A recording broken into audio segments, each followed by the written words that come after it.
Hey, fellow babies, welcome back to Pachter Factor on SIFTD.net. I am your host and star, Michael Pachter.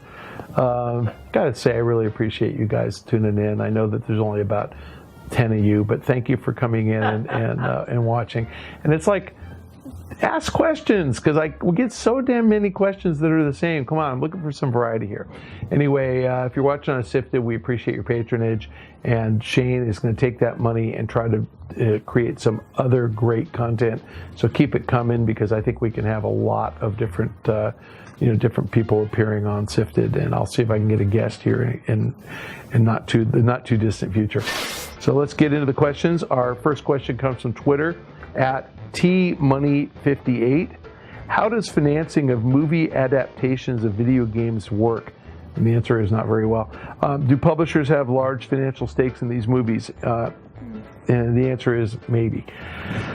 All right, so there actually have been a lot of movie adaptations of video games. Unfortunately, not very many of them have been popular.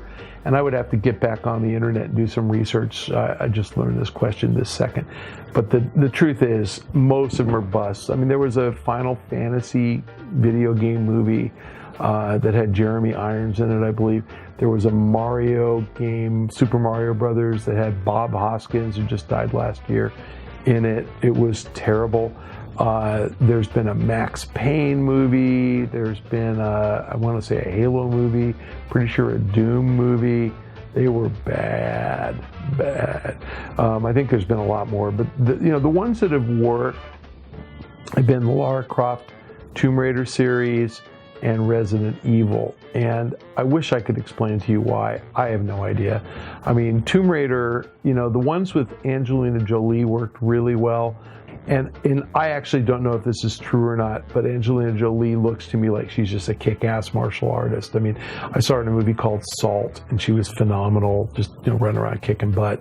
And a movie called Wanted, and she was doing the same thing. So I think that she just physically is, more agile and look just more real, that she can just kick people's butts. And these other women, I think, were in there because they were cute, but not necessarily, physically able to pull it off. Again, I don't know. Angelina Jolie's a bigger star, so probably that helped too. But that and Resident Evil, which was, I believe, Mila Jovovich, who was just a model, and she was in The Fifth Element. I mean, she's pretty woman and good actress, but I don't know why those two worked and nothing else did. What was that movie called? Silent Hill. They made a movie out of that was bad, but what's the difference between Silent Hill and Resident Evil? But the answer to your question is, the way it works is the video game is just source material. So think about it the way you would think about the Bourne Identity series coming from, I forgot the author's name, Robert Ludlum books. So Robert Ludlum wrote all those books. He gets a fee, but he's essentially just taking, whatever they pay him, a couple $1,000,000 per movie. And then the movie might have a production budget of $100 million, production and marketing budget. And if it does more box office, I doubt he gets very much more money. So when the source material's books, the author tends to get not very much to begin with. If they do a series like the Tom Clancy movies, then the author gets a little more each time because his stuff is commercially successful. So J.K. Rowling, for the Harry Potter movies, she made a bunch on the book. She probably got a pretty nice fee on the first one, probably 10 or 15 million bucks. Probably a lot more on the 5th and 6th and 7th one because they're a proven franchise. Same thing with games. Like the first one, not very much. We're going to see if it works. So Eidos, Square Enix now, who own Lara Croft, they probably got very little for the first one or two. They probably got escalating rights. Marvel, who did Spider-Man, they didn't make the movie. Spider-Man was made by 20th Century Fox and Sony. So Marvel got very little. Marvel decided to take that comic book character. They said, well, we can't make our own movies, so those are still 20th Century Fox and Sony, so we need to make our own movie. The game guys are the same. They license out and they see how it goes. So far, not very many game properties have become good movies. We just saw Activision Blizzard do it with Warcraft, so we have the Warcraft movie. I'm sure they got a very tiny fee. But my guess is that the production company and the studio have the rights to do sequels to Warcraft in perpetuity, but because that movie was relatively successful, the next deal, which will be a StarCraft movie or a Diablo movie or an Overwatch movie, will be more expensive. And Activision hired a woman named Stacy Sher, who's a big-time Hollywood producer, to run their movie division. She understands making movies, she understands the economics of movies, and it is her job to make sure Activision gets the maximum royalty that they can earn. So what's going to happen is the next one, Activision will get a bigger stake, and they might have to put some money up. If that's successful, the next one, Activision may finance and make themselves and keep all the profit.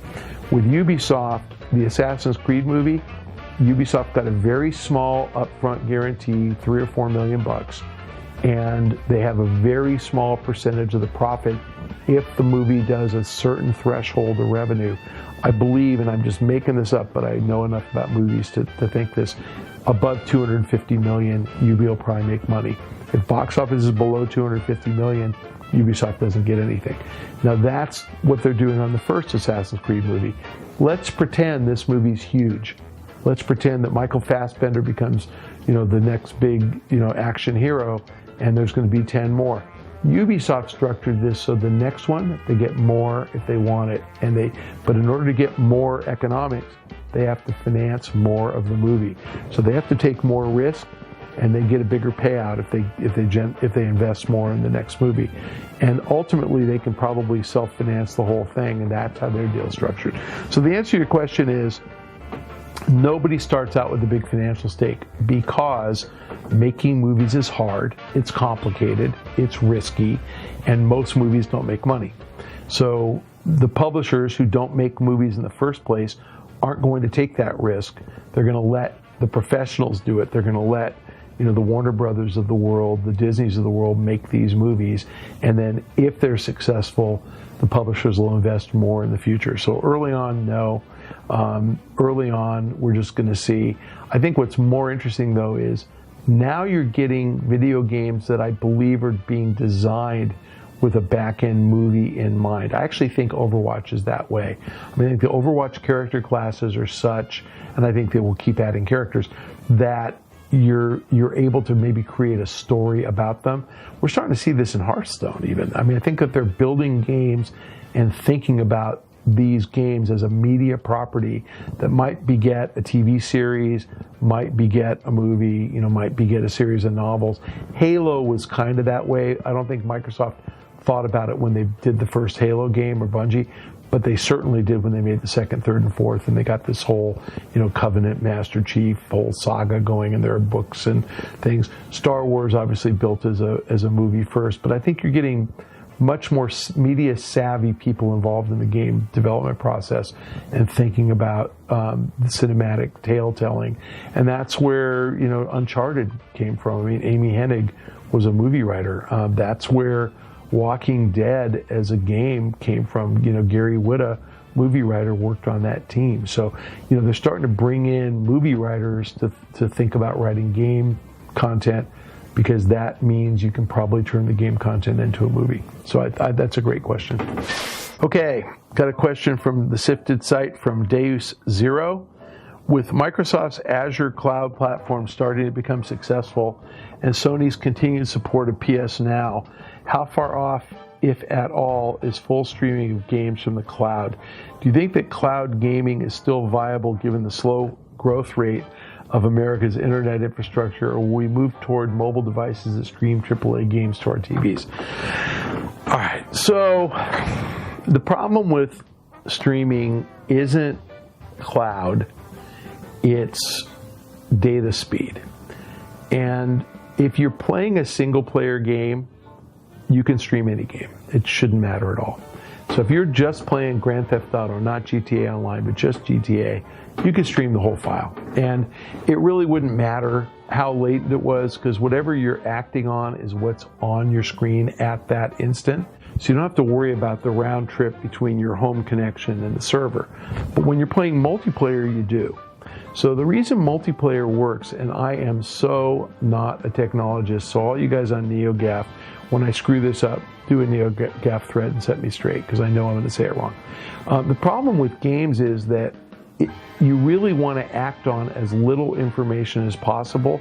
When I say act on, when I shoot your character on the screen, think about how it's setting up. I'm looking at you, there you are, I aim at you, I shoot. What do you see?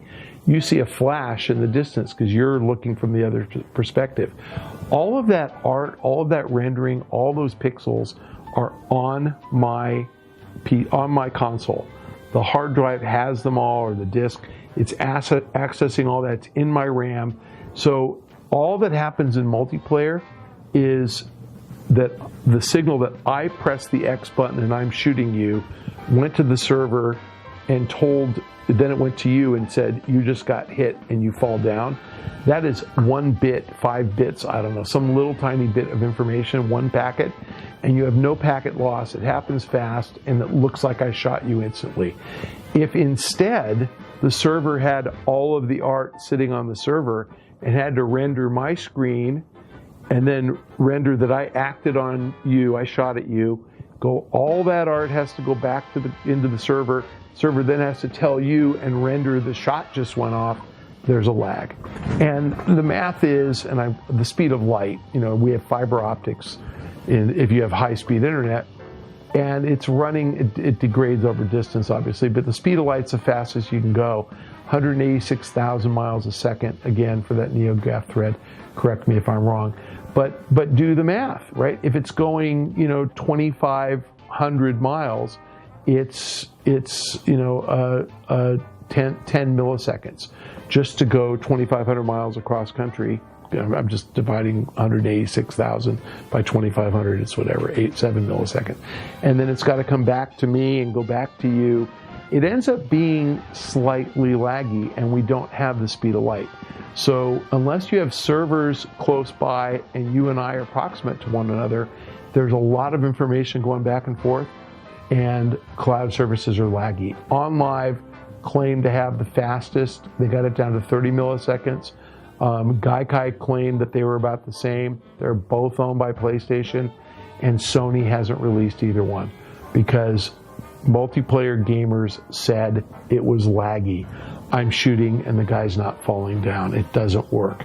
Or I didn't even hear the gunshot and I didn't see the guy. I got hit and then the guy showed up in the screen and I saw the flash. So people complain about that, and multiplayer is not fun when it's cloud-based. So that's the problem to overcome. And if you think about a game like League of Legends, which is relatively fast twitch, it's a pretty fast game. I understand, I haven't looked at it lately, that the client, the download is 38 gigabytes.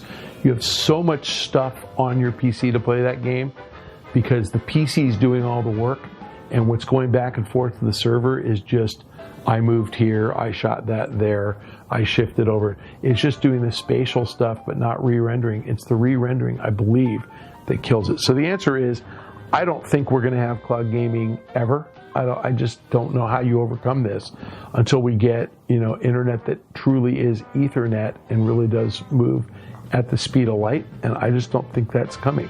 So no, not for multiplayer. For individual gaming, absolutely. There's absolutely no reason why you couldn't. But let's think about why we even have cloud infrastructure. It's because distributed computing is expensive, and the cloud came because distributed computing is expensive and insecure. So in order to play at home, you need a $300 or $400 console or a $500 PC, and you need a lot of storage. And I remember not that many years ago, a couple of gigabytes of storage space cost money. Now, I think my laptop has 500 gigs of flash. My phone has 128 gigs of flash. So storage is getting crazy cheap. And so there's no reason not to have the file. Internet speeds are fast enough you can download a 38 gigabyte file in not that many minutes. And so what the hell? What do I care if the game's on my 500 gigabyte flash drive, and flash is pretty fast. You can access it pretty damn fast. So I don't think we need cloud for applications like that. We need cloud for secure applications, and we need cloud, so IRS or something, or bank records. And we need cloud for shared resources like a customer database or something, where if you're, a giant sales organization with offices in 200 cities, everybody wants to have the same, sales database so they can share the customer information with their coworkers. Okay, fellow babies, our next question, our last question this week, comes from Twitter, from @MarkmanGames. Really great question here. What will happen to collector's editions when the companies have gone all digital? The reason I say great question is nobody's going all digital.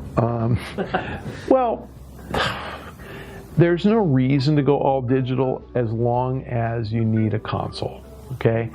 The fact is that, even PC games aren't all digital. You can still buy a PC game. You're going to have console games on disc as long as there's a disc drive in the console. You can still buy a music CD. I don't know if you knew that, but they still exist. Go to Amazon.com and look. There they are, and they don't have dust on them. All new CDs. You can buy Katy Perry or Imagine Dragons on music CD. Why? I don't know.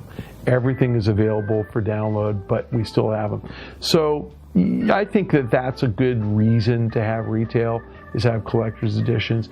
And I think the interesting thing about collector's editions is they tend to have swag in them. So you end up getting, like I got the collector's edition Fallout 3.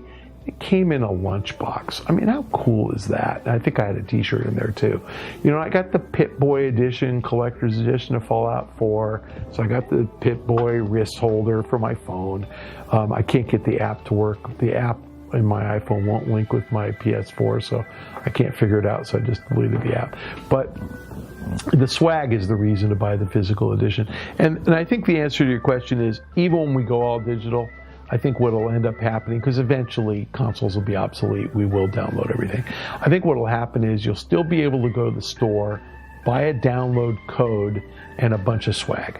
So the download code will probably come in the label of your t-shirt, and it'll have the code to enter, because you're going to get that Fallout 5 t-shirt, and you're going to get your Pip-Boy, you're going to get all sorts of cool stuff, or it'll come with your new Xbox controller, so the $100 edition will have this thrown in. I mean, something cool. So the answer is, I think as long as there are fans who are willing to pay for them, there are going to be publishers who are going to take care of their fans. I don't think the publishers make a whole lot of money on these collector's editions. They're actually expensive to make, but they're cool.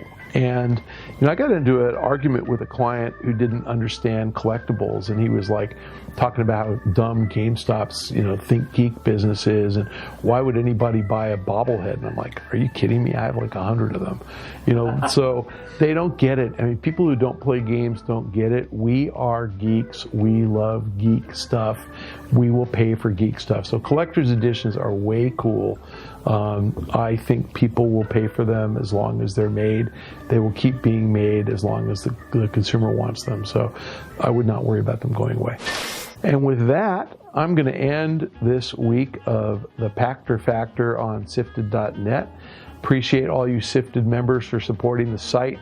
It's important so that Shane can afford to put up great content, and so that you guys can get all the other benefits of SIFTD. So thank you for joining us. If you're watching on YouTube, you're welcome to get this stuff a week late, but you can get it earlier if you join. We need members like you to keep this stuff coming. So I'm helping Shane out. I'm not getting paid, but he's a good dude, and he's helped make me more famous than Vince Zampella, so I'm going to stick with that. Thanks for joining us. See you next week.